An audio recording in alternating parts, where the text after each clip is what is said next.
അഭിഷേക പൂന്തിരയായി അനുതാപ പൂങ്കതിരായി അലിവിന്റെ തേന്മഴയായി ഒഴിയുകയായി സന്ധ്യാവചനങ്ങൾ സന്ധ്യാകിരണങ്ങൾ സന്ധ്യാവചനങ്ങൾ സന്ധ്യാകിരണങ്ങൾ.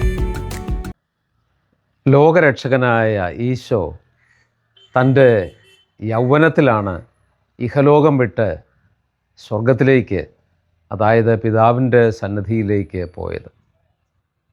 സാധാരണഗതിയിൽ നമ്മുടെ ചിന്തയനുസരിച്ച് യൗവനത്തിലുള്ള മരണം ഒരു ദുര്യോഗമാണ്.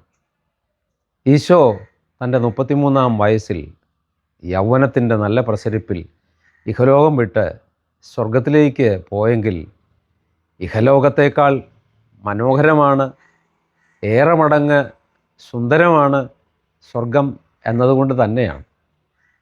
സ്വർഗം നന്നായി അറിയാവുന്നത് ഈശോയ്ക്ക് തന്നെയാണ്. കാരണം അവിടുന്ന് സ്വർഗത്തിൽ നിന്നാണ് ഭൂമിയിലേക്ക് വന്നത്.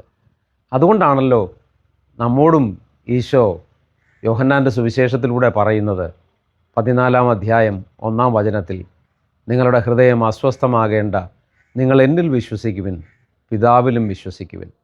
നിങ്ങൾക്ക് സ്ഥലമൊരുക്കാനാണ് ഞാൻ പോകുന്നത്. ഞാൻ പോയി നിങ്ങൾക്ക് സ്ഥലമൊരുക്കി കഴിയുമ്പോൾ ഞാനായിരിക്കുന്നിടത്ത് നിങ്ങളുമായിരിക്കാൻ ഞാൻ വന്ന് നിങ്ങളെയും കൂട്ടിക്കൊണ്ടുപോകും. ഈ ഭൂമിയേക്കാൾ ഈ ലോകത്തേക്കാൾ എത്രയോ സുന്ദരമാണ് സ്വർഗം.